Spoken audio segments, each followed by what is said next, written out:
জাগিৰোডৰ কুলৈত অসম জাতীয়তাবাদী যুৱ ছাত্ৰ পৰিষদৰ উদ্যোগত বিহু নাচ আৰু বিহু বাদ্য কৰ্মশালা। কৰ্মশালাৰ সামৰণি অনুষ্ঠানত উপস্থিত কণ্ঠশিল্পী কৃষ্ণমণি নাথ। অসম জাতীয়তাবাদী যুৱ ছাত্ৰ পৰিষদৰ জাগি ভকতগাঁও আঞ্চলিক সমিতিৰ অন্তৰ্গত কুলৈ শাখা সমিতিয়ে আয়োজন কৰা সাদিনীয়া বিহু নাচ আৰু বিহু বাদ্য কৰ্মশালাৰ সফল সামৰণি। জাগিৰোডৰ পিয়নেক বিদ্যাপীঠ হাইস্কুল খেলপথাৰত আয়োজন কৰা সামৰণি অনুষ্ঠানৰ বন্তি প্ৰজ্বলনেৰে শুভাৰম্ভ কৰে অৱসৰী গাঁও প্ৰধান শুভ ডেকাই। অনুষ্ঠানত কেন্দ্ৰীয় সমিতিৰ দ্বিতীয় সম্পাদক ললিত পাছনি, জিলা সভাপতি জ্যোতিৰ্ময় গোস্বামীকে প্ৰমুখ কৰি জিলা আৰু আঞ্চলিক সমিতিৰ কেইবাগৰাকীও ছাত্ৰ নেতা উপস্থিত থাকে।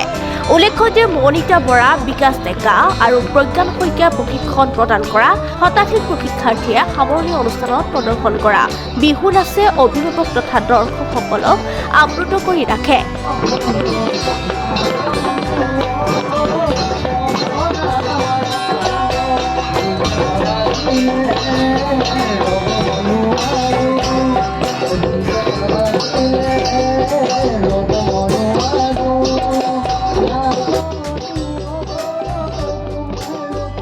আনহাতে জনপ্ৰিয় কণ্ঠশিল্পী কৃষ্ণমণি নাথে মানপত্ৰ প্ৰদান কৰি প্ৰশিক্ষাৰ্থীসকলক শুভাশীষ জনোৱাৰ লগতে যুৱ ছাত্ৰ পৰিষদৰ এনে পদক্ষেপৰ শলাগ লয়।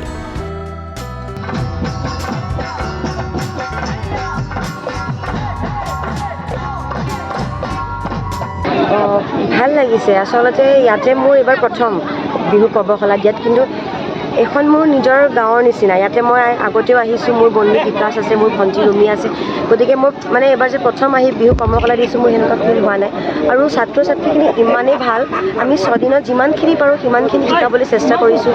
ময়ো তেওঁলোকৰ পৰা নজনা কথাখিনি শিকিবলৈ চেষ্টা কৰিছোঁ। আৰু মোৰ বিশ্বাস ইয়াৰ পৰা বহুত ভাল ভাল বিহু নাচনি ইয়াৰ পৰা ওলাই যাব।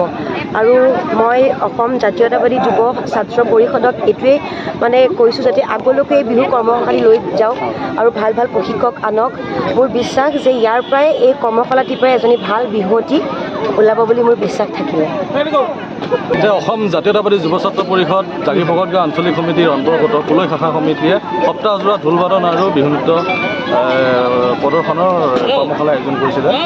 আজি শেষৰ দিন, আৰু আজি শেষৰ দিনত সপ্তাহজোৰত যি প্ৰশিক্ষাৰ্থীসকলে যি প্ৰশিক্ষণ লাভ কৰিলে তাৰ এটা পাৰফৰ্মেঞ্চ হৈছিলে। আৰু এই গোটেই প্ৰশিক্ষণটো প্ৰদান কৰিছিলে DY বিহুৰাণীৰ চূড়ান্ত প্ৰতিযোগী মৌনিতা বৰা, মোৰ লগতে আছে। তেখেতৰ মুখ্য প্ৰশিক্ষক হিচাপে আছিলে। আৰু তেখেতৰ লগত আছিলে ঢোল বাদনত প্ৰজ্ঞান শইকীয়া আৰু বিকাশ ডেকা। তেওঁলোক তিনিজনৰ প্ৰচেষ্টাত এই সপ্তাহজোৰা কৰ্মশালাটো অনুষ্ঠিত হ'ল। আৰু আজি এই সামৰণি অনুষ্ঠানত অংশগ্ৰহণ কৰিছিল অসমৰ জনপ্ৰিয় কণ্ঠশিল্পী কৃষ্ণমণি নাথ ডাঙৰীয়া। তেখেতে আহি ইয়াত উপস্থিত হৈছিলেহি। আৰু ৰাইজৰ যথেষ্ট সমাদৰ পাইছোঁ আৰু যথেষ্ট সংখ্যক প্ৰশিক্ষাৰ্থী হৈছিলে। অনাগত দিনতো অসম জাতীয়তাবাদী যুৱ ছাত্ৰ পৰিষদ কুলৈ শাখা সমিতিয়ে এই প্ৰচেষ্টা অব্যাহত ৰাখক, তাকে কামনা কৰিছোঁ।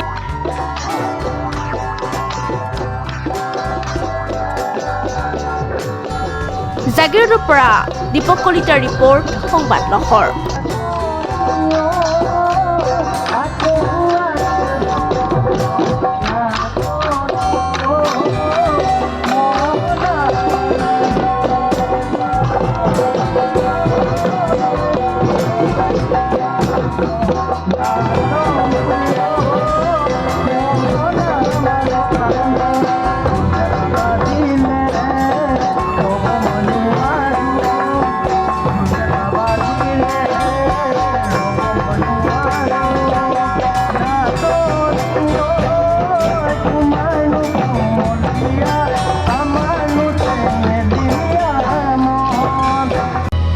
অসমবাসী তথা ডিমৰীয়াবাসীৰ বাবে সুখবৰ।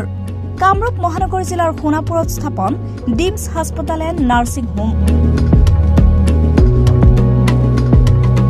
উপলব্ধ বিভাগসমূহ: general medicine, gynaecology, general and laparoscopic surgery, orthopaedic surgery, paediatrics and neonatology, palliative medicine, pain clinic, dermatology, ENT, urology, দুৰ্ঘটনা আৰু জৰুৰীকালীন সেৱাৰ বাবে 24 ঘণ্টাই উপলব্ধ ডিমছ হাস্পতাল এণ্ড নাৰ্ছিং হোম।